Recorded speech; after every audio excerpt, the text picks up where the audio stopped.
Cruz. Thank you, Mr. Chairman. Last week, 18-year-old college freshman Sheridan Gorman went to the... What you're about to hear is not just another news story. It's not politics as usual. It's the story of a young American life taken too soon, and a system that many believe failed her. Cruz. Thank you, Mr. Chairman. Last week, 18-year-old college freshman Sheridan Gorman went to the shores of Lake Michigan to look up at the sky, to catch a glimpse of the northern lights. She went searching for light, and instead she was met with death. As she walked with friends along Chicago's lakefront, Sheridan was shot in the back by a masked coward dressed in black. Her killer, an illegal alien who entered the United States and remained here to commit murder, shielded by Chicago's failed sanctuary city policies. Ms. Vaughn, is it correct that Sheridan's killer had been picked up twice by law enforcement, but was released both times? That is my understanding from the news accounts. Is it also correct that he was picked up by Joe Biden's Border Patrol in 2023, but then released to roam freely within the United States? Yes. Is it also correct that Chicago police officers arrested him for shoplifting at Macy's in 2023, but then released him on the ridiculous assumption that he would return for his court date? Yes, according to reports.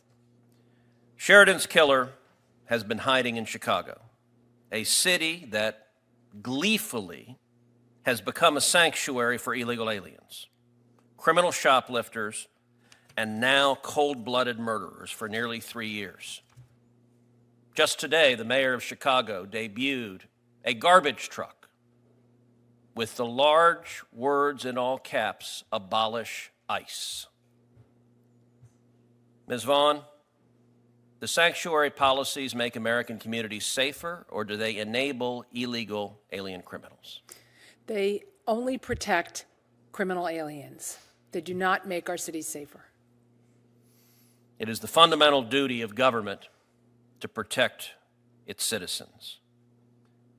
And yet this tragic scenario is repeating itself in sanctuary jurisdictions again and again and again. Mr. Abraham, thank you in particular for being here today. Thank you. I want to extend my deepest condolences. I appreciate it. I also appreciate Ranking Member Welsh and Mr. Padilla for recognizing that. What I don't understand is why my senator of Illinois, Mr. Durbin, haven't heard two words from him toward me. But sorry, I want to take your time. Kind of amazing. I think it is a fair question to ask. Kind of happy he's calling it quits. To the extent you feel comfortable sharing, can you tell us about Katie? Katie was great. She had this amazing personality. She was sharp as a tack. Her wit was unbelievable. She was going to be, wherever she was going to go was going to be amazing. She had a great sense of reading rooms, how to behave herself in those situations ever since she was little. She was a terrific athlete, water polo, swam, had so many different friend groups, always was, just an amazing support for other friends and family. So to me, this world in Illinois is a worse place now without her. I'm the father of 2 teenage daughters. Don't even think about that. Don't even do it. It's awful. Can only imagine don't even. the pain and grief that you will suffer your entire life. I'm in the grave with her. It's amazing. I can't put it in words. She was 20 years old Yep, when she was killed by an illegal alien drunk driver. that's right. Just this week, there's a clip of Democrat Senator Chris Murphy on TV being interviewed. And he says, the people that we care about most, and he's speaking about Senate Democrats, are illegal aliens. You know, there's an old line that a gaffe is when a politician tells the truth. Mr. Abraham, how does it feel listening to an elected representative say quite proudly that the people he cares most about, and he was speaking for every Democrat senator, he was saying the people we care most about are illegal immigrants. How does that feel? Look, that's an indictment on him, I got to say. I'm not sure where citizens fit in all of this, but I at least my experience over the last 14 months is we don't sit at the top. We are not. Our stories are inconvenient, and therefore they're erased and ignored. So does it surprise me? No, it doesn't surprise me at all. I should be, but in today's world, that doesn't surprise me at all. And really, just an unserious thing to say, and I'm not sure why anyone in his state would pay attention to that. The only thing I would respectfully disagree with is the word unserious, because I actually think he was deadly serious. I think he was telling the truth. Yeah. And every Democrat had the chance to dispute it at the State of the Union address when President Trump turned to the entire Democrat and said, stand if you agree with this, that it is our duty to protect American citizens and not illegal aliens. And every Democrat in the Senate, every Democrat in the House sat stone-faced. And they told the American people, we agree with Chris Murphy. The people we love the most are the illegal immigrants. You know, the paper where Sheridan Gorman, the school paper, this week, apologized to her murderer because the first story correctly described him as an illegal immigrant. What the hell is wrong with these people? I'm sorry, Mr. Abraham. Yeah, they talk about compassion. I haven't seen any yet. So it's disgusting in a way. We should not be left alone on an island because we don't fit a certain ideology. I am so sorry that certain folks only live by their ideology, their North Star, and that is a bad life to live. I think they're missing out on so many other things. Meanwhile, my daughter's taken away. I'll never see her again. I haven't seen her, heard her laugh, hear her talk, haven't grabbed her, hold her kid. 14 months now. Does anyone consider that? I mean, Sheriff, do you even? I mean, I can't believe what I'm hearing on some of this stuff today.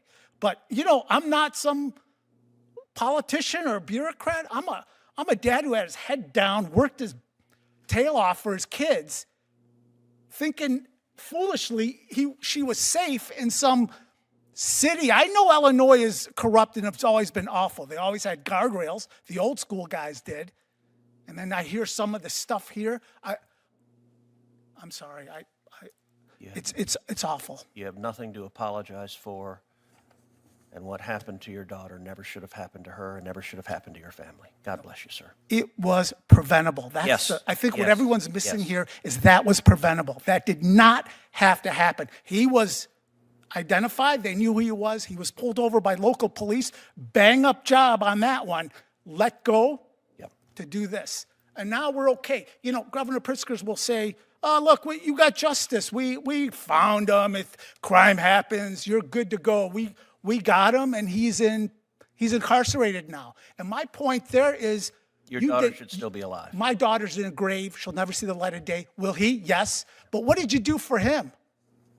You did nothing for him. You left him aimlessly in Illinois, and now he'll sit in decades, hopefully, in jail. Bang up job, Illinois, on that one. They're the people that Democrats care the most about. And I don't even care. It's not even ideology for me. It's so simple that it's beyond my comprehension why we sit here and deflect and deceive. Call it what it is. I'm sorry. Thank you, sir. Senator Hirono. An 18-year-old girl, Sheridan Gorman, went out one night to look at the sky to see the northern lights. And instead, she never came home. Hey everyone, welcome back. Today we're talking about a heartbreaking testimony featured by Forbes Breaking News. And I'll be honest with you, this one hits hard Because this isn't just about one family. This is about accountability. This is about leadership. And this is about whether the government is truly putting its own citizens first. Let's walk through what happened. Sheridan Gorman, a college freshman, was walking with friends along Chicago's lakefront, and she was shot in the back. The suspect? According to testimony, an undocumented immigrant who had already been picked up multiple times by law enforcement and released. Think about that. Asterisk picked up by Border Patrol, released. Asterisk arrested for shoplifting, released. Asterisk known to authorities, still free. And then tragedy. Now here's where things get serious. The discussion turns to sanctuary city policies, especially in Chicago. The argument being made is simple. Are these policies protecting communities or protecting criminals? A witness in the hearing said clearly, these policies do not make our city safer. And look, whether you agree or disagree politically, this is a question worth asking honestly. Because if someone had multiple chances to be stopped and wasn't, then something in the system broke down. Senator Ted Cruz presses this issue hard. He frames it as a failure of government's most basic duty, to protect its citizens. And again, this is where the debate gets intense. Because now we're not just talking policy, we're talking consequences. Then comes the moment that changes everything. The father, Mr. Abraham. And honestly, this is where politics fades away and reality hits you. He talks about his daughter, her personality, her intelligence, her future. He describes her as someone who lit up every room, someone who had her whole life ahead of her. And then he says something that stays with you. I'm in the grave with her. That's not politics. That's pain. He also expresses frustration, deep frustration, with political leaders. He says he hasn't even heard from his own senator. He feels ignored, like his daughter's story is inconvenient. And whether you lean left or right, that's something no parent should ever feel. Then the conversation shifts to comments attributed to Chris Murphy. The claim? That Democrats prioritize undocumented immigrants. Now, this is where things get politically charged. But here's the key point from the father. He feels like American citizens are no longer the top priority. That's his experience. That's his perspective after losing his daughter. Let me be clear. This isn't about hating anyone.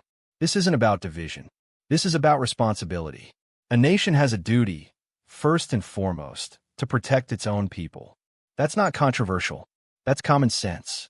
If someone is repeatedly flagged by law enforcement, if they're released again and again, and then something like this happens, we have to ask, why? Because this wasn't just tragic. It may have been preventable. And that's what makes this story so powerful. Not just the loss, but the idea that it didn't have to happen. That maybe, just maybe, if the system had worked the way it's supposed to, Sheridan Gorman would still be alive today. At the end of the day, this isn't about left versus right. It's about right versus wrong. It's about whether leaders are willing to put American lives first. And it's about making sure that tragedies like this don't keep repeating again and again and again. Because one life lost like this is already too many. If you believe accountability matters, hit that like button. Subscribe for more breakdowns like this. And let me know in the comments, where do you stand on this issue? Let's have a real conversation.